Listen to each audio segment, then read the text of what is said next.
Hello everyone, very warm welcome to all of you. Welcome to SWA Education, myself Radha. And today we are going to discuss about food fortification. This is an important topic for all the exams like FSSAI, State Food Safety Officer Examination and FCI AGM exams. So let's start with our today's topic, food fortification.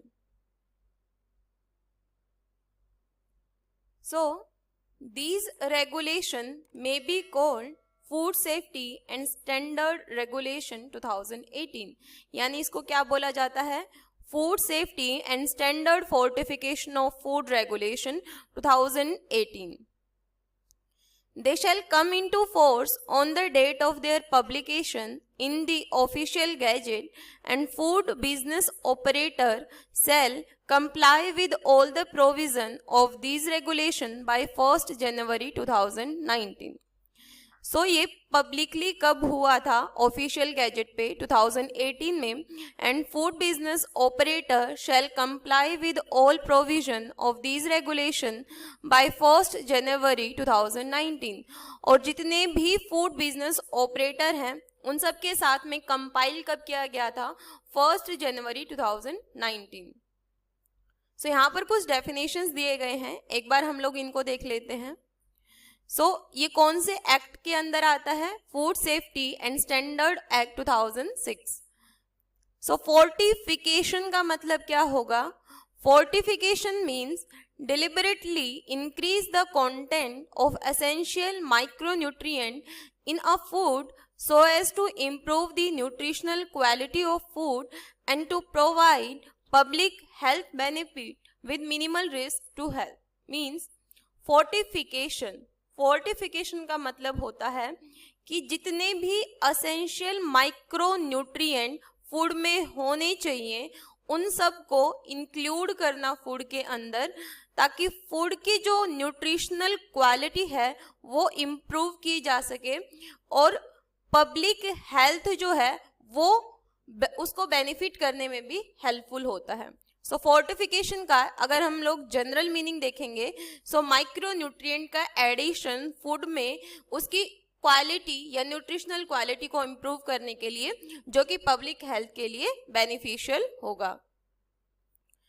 फोर्टिफिकेंट क्या होंगे? Fortificant means a substance added to food to provide micronutrients but does not include nutraceutical or foods for special dietary uses. यानी fortificants वो substance होंगे जो हम लोग food में add करेंगे माइक्रोन्यूट्रिएंट्स की अवेलेबिलिटी को इंक्लूड करने के लिए. Fortified food means a food as specified under the Food Safety and Standard Regulation 2011 that has undergone the process of fortification as per the provision of this regulation. यानी fortified food वो food जिसके अंदर हम लोगों ने act के तहत जो रेगुलेशन है उसके अकॉर्डिंग न्यूट्रिएंट्स को ऐड किया है. Next one is micronutrients. Micro means small, or we can say trace amount nutrients. So micronutrients means essential dietary nutrients including vitamins, minerals or trace elements that are required in very small quantities and are vital to development, disease prevention and well-being of human beings. यानी जो micro nutrients होते हैं वो essential dietary nutrients होंगे. For example vitamins, minerals, जिनके हम लोगों को ट्रेस अमाउंट में रिक्वायरमेंट होगी एक ह्यूमन बीइंग के वेलबींग के लिए और उसके डेवलपमेंट के लिए. Next one is quality assurance. Quality assurance means the systematic measure applied in steps taken by manufacturer and packers of fortified food throughout the manufacturing or packaging process to ensure that the finished food complies with the provision of the act and regulation and standards specified thereunder. यानी कि quality assurance ये assure करेगा कि जो food prepare किया गया है, जो फोर्टिफाइड फूड प्रिपेयर किया गया है, उसका quality according to rule and regulation के अकॉर्डिंग करेक्ट है। Next one is staple food. Staple food means जिसको हम लोग मोस्टली डेली बेसिस पे इनटेक करते हैं, जैसे सीरियल्स वगैरह, लाइक राइस, wheat flour, आटा, मैदा, oil, salt, milk. So these are including under the staple foods. Next, so हमें फूड फोर्टिफिकेशन की रिक्वायरमेंट क्यों हुई? सो इसको पढ़ने से पहले हम लोग को माल न्यूट्रिशन के बारे में देखना इम्पोर्टेंट है। So malnutrition is the condition that develops when the body is deprived means deficiency यानी माल न्यूट्रिशन वो कंडीशन है जब बॉडी में डिफिशियंसी देखने को मिलेगी। किस चीज की deficiency? Vitamins, minerals and other nutrients. It needs to maintain healthy tissues and organ function. Means ये जो विटामिन्स हैं, मिनरल्स हैं और न्यूट्रिएंट्स हैं जो हमारी बॉडी में ऑर्गन्स और टिश्यूज के फंक्शंस के लिए इंपॉर्टेंट होते हैं, जब इनकी डिफिशियंसी देखने को मिलेगी सो इस कंडीशन को बोल देते हैं malnutrition. Malnutrition occurs in people who are either undernourished और ओवर नरिश्ड। हम लोग जनरली ये देखते हैं कि हम लोग जनरली ये सोचते हैं कि माल न्यूट्रिशन का मतलब अंडर नरिश्ड पीपल्स आ जाते हैं, लेकिन over nourished also come under the mall nutrition category. Next one, so mall nutrition की कंडीशन को ओवरकम करने के लिए फूड फोर्टिफिकेशन की रिक्वायरमेंट हम लोगों को देखने को मिली। सो फूड फोर्टिफिकेशन क्या होता है? अकॉर्डिंग टू WHO के अकॉर्डिंग फूड फोर्टिफिकेशन क्या है? According to WHO, food fortification is the process whereby nutrients are added to the foods in relatively small quantities to maintain or improve the quality of the diet of a group, a community or a population. Means WHO के according fortified food वो food है जिसके अंदर हम लोगों ने nutrients और जितने विटामिन्स हैं उनको स्मॉल क्वांटिटी में ऐड किया है फूड की क्वालिटी को इम्प्रूव करने के लिए। और वो जो फोर्टिफाइड फूड है वो एक ग्रुप, एक कम्युनिटी, एक पॉपुलेशन और ह्यूमन के वेलबींग के लिए इम्पोर्टेंट है। Next one is in 2016 FSSAI released the FSS food safety and standard fortification of food regulation 2016। सो ये कब देखने को मिला था? फोर्टिफिकेशन ऑफ फूड एक्ट 2016 में।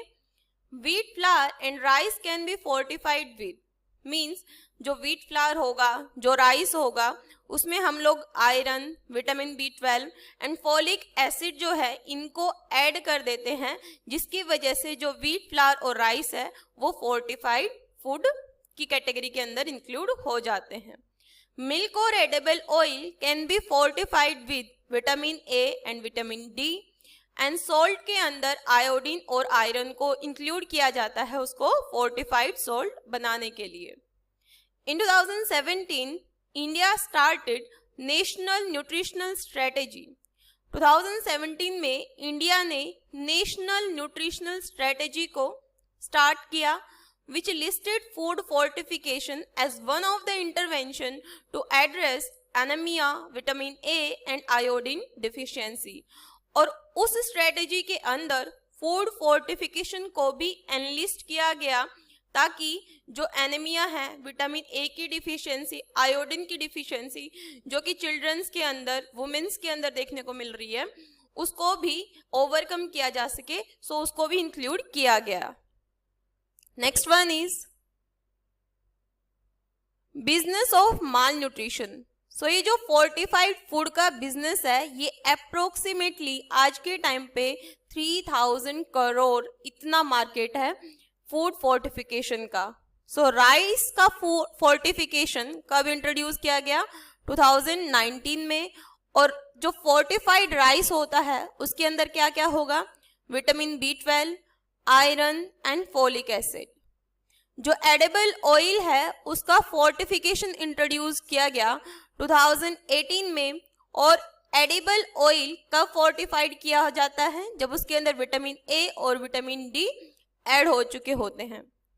वीट का फोर्टिफिकेशन इंट्रोड्यूस किया गया 2018 में, और जो फोर्टिफाइड वीट होगा उसके अंदर vitamin B12, iron and folic acid include होंगे। जो मिल्क है, मिल्क का जो फोर्टिफिकेशन है वो इंट्रोड्यूस किया गया 2017 में, और जो फोर्टिफाइड मिल्क है उसके अंदर vitamin A and vitamin D include होंगे। ये टोटल कितना मार्केट है उसके बारे में यहाँ पर लिख रखा है कि जो फोर्टिफाइड वीट है वो अप्रोक्स 466 करोड़ रुपए जो है इसके कैटेगरी के अंदर देखने को मिलेगा। नेक्स्ट वन इज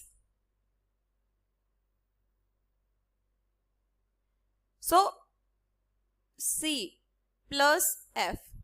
जितने भी फोर्टिफाइड फूड होंगे उन पे जो ये जो प्लस F है ये साइन देखने को मिलेगा, ये लोगो देखने को मिलेगा। So looks the same, taste the same, but improve your health multifold. Means हम लोग बात कर रहे हैं कि जो फोर्टिफाइड फूड होता है उसके अंदर न्यूट्रिशंस को ऐड कर दिया जाता है। So one question that arise in our mind that by the addition of all this nutrition what the quality of food changes? So its answer is no. यानी कि जब हम लोग न्यूट्रिशंस को ऐड कर देते हैं फूड के अंदर तो उसके क्वालिटी के ऊपर कोई इम्पैक्ट नहीं पड़ता है, ऑल्दो वो हेल्थ को इंप्रूव करने वाले न्यूट्रिशन को इंक्लूड कर लेता है। नेक्स्ट वन इज जो फोर्टिफाइड जो हम लोग स्टेपल फूड लेते हैं वो व्हीट फ्लावर है, राइस है, सॉल्ट है, double fortified salt and oil and milk. Next one is जो डबल फोर्टिफाइड सॉल्ट है वो सॉल्ट के अंदर हम लोग क्या क्या ऐड करते हैं? Iron and iodine. जो मिल्क है, मिल्क के अंदर vitamin A and vitamin D add किया जाता है। ऑयल के अंदर vitamin A, vitamin D. Rice के अंदर iron, folic acid, vitamin B12 and wheat के अंदर iron, folic acid and vitamin B12 को ऐड किया जाता है। सो हम लोग ये न्यूट्रिएंट्स को ऐड करें, विटामिन को ऐड करें, आयरन को ऐड करें, फोलिक एसिड को ऐड करें। So one question that arise that what is the benefit of addition of all this nutrients? कि हम लोग इन सारे न्यूट्रिएंट्स को ऐड करें, इनका क्या बेनिफिट है? सो विटामिन ए कैसे हेल्पफुल होता है? नाइट ब्लाइंडनेस से प्रिवेंशन के लिए। Vitamin B support strong bones. Iodine required for normal growth, यानी नॉर्मल ग्रोथ के लिए आयोडीन की रिक्वायरमेंट होती है। आयरन आजकल मोस्टली एनीमिया का कंडीशन वुमेन्स के अंदर एंड जो बिलो 5 एज के चिल्ड्रंस हैं उनके अंदर देखने को मिलता है। सो उसको प्रिवेंट करवाने के लिए आयरन की रिक्वायरमेंट होती है, कोज आयरन जो है वो एनीमिया से प्रिवेंशन करता है। Next is folic acid. Folic acid is important for fetal development and vitamin B12 good for nervous system. Next one is, so fortified products are available in the open market for consumption. So हम लोग कैसे identify करेंगे कि ये fortified food है, ये non fortified food है? So for easy identification plus F logo for fortified food has been created. यानी जो फोर्टिफाइड फूड होंगे ये लोगो देखने को मिलेगा उनके ऊपर। सो फोर्टिफाइड फूड संपूर्ण पोषण एंड स्वस्थ जीवन, that is the tag line. Next one is standards on fortification, general principles. Micronutrients may be appropriately added to food for the purpose of contributing to any of the following as mentioned. So, preventing or reducing the risk or correcting a demonstrated deficiency of one or more micronutrient in a population or specific population group. यानी जो micronutrients हम लोग add करें वो किस लिए add करें? ताकि जो ह्यूमन बीइंग है उनमें अगर डिफिशियंसी किसी चीज की उसको ओवरकम किया जा सके। रिड्यूसिंग द रिस्क और correcting इनएडिक्वेट nutritional status of one or more micronutrient in the population or specific group. यानी अगर हम लोग फूड के अंदर अप्रोप्रिएट अमाउंट पे न्यूट्रिशन नहीं ले रहे, सो उसको ओवरकम करने के लिए third one is meeting requirement और रिकमेंडेड इनटेक ऑफ वन और मोर माइक्रोन्यूट्रिएंट, कि हम लोग एक से ज़्यादा माइक्रोन्यूट्रिएंट को with in a single food हम लोग इनटेक कर सकते हैं. मेंटेन और इम्प्रूव हेल्थ को इम्प्रूव करने के लिए, और जो डिसीज की कंडीशन हो जाते हैं किसी डिफिशियंसी की वजह से, उसको ओवरकम करने के लिए माइक्रोन्यूट्रिएंट्स को ऐड किया जाता है फोर्टिफाइड फूड में. मेंटेनिंग और इम्प्रूविंग द न्यूट्रिशनल क्वालिटी, और जो फोर्टिफाइड फूड है, जो माइक्रोन्यूट्रिएंट्स है, वो क्या करते हैं, जब हम लोग फूड के अंदर ऐड कर देते हैं उसकी न्यूट्रिशनल क्वालिटी को इनहेंस कर देते हैं. सो ये टेबल है जिसके अंदर ये बताया गया है कि जो सॉल्ट है उसके अंदर हम लोग आयोडीन डालते हैं, सो वो कितने अमाउंट में ऐड किया जाता है. ऑयल के अंदर vitamin A, vitamin D add किया जाता है, ये उसका अमाउंट है, कितने अमाउंट में ऐड किया जाता है. मिल्क के अंदर vitamin A, vitamin D add किया जाता है, वो कितने अमाउंट में ऐड किया जाता है. वनस्पति आटा के अंदर विटामिन ए एंड आयरन का एडिशन किया जाता है उसको फोर्टिफाइड बनाने के लिए. मैदा के अंदर फोलिक एसिड, विटामिन B12 को ऐड किया जाता है. राइस के अंदर folic acid, vitamin and B12 को ऐड किया जाता है उसको फोर्टिफाइड राइस में कन्वर्ट करने के लिए. ये अमाउंट लिख रखा है, ये कितने लेवल में हम लोग उसको ऐड करते हैं, और क्या क्या सोर्स ऑफ न्यूट्रिएंट्स उसके देखने को मिलते हैं. So thank you so much everyone. If you find this video beneficial for you, please don't forget to like, share and subscribe this channel for more such kind of videos. Thank you.